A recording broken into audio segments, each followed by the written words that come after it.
বিয়োগান্তক সংবাদ বিশ্ব ফুটবলে। দীর্ঘ অসুস্থতার পর ৬৮ বছর বয়সে মারা গেছেন ফুটবল মহাতারকা লিওনেল মেসির বাবা ও তার দীর্ঘদিনের এজেন্ট হোহে মেসি।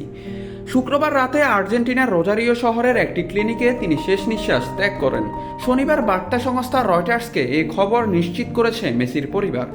এর আগে আর্জেন্টাইন সংবাদ মাধ্যমগুলো এই খবরটি প্রচার করে। পেশায় একজন রাসায়নিক প্রযুক্তিবিদ হলেও হোয়ে মেসি নিজেও তরুণ বয়সে নিউয়েলসের যুব দলের মাঝ মাঠের খেলোয়াড় ছিলেন। পরবর্তীতে সাময়িক চাকরির কারণে খেলা ছাড়তে হলেও ছেলে লিওনেল মেসির ক্যারিয়ার গঠনে ছায়ার মতো আগলে রেখেছিলেন তিনি।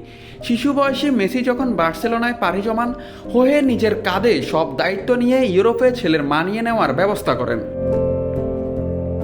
মাঠের খেলা থেকে শুরু করে জটিল ব্যবসায়িক ও এজেন্ট চুক্তি সবকিছু হাল ধরে রেখেছিলেন হোয়ে।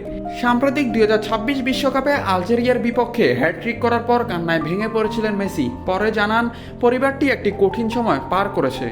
বর্ণাঢ্য ক্যারিয়ারে বাবার প্রভাব নিয়ে মেসি একবার বলেছিলেন, ছোটবেলা থেকেই আমার সব সময় বাবার অনুমোদনের প্রয়োজন হতো।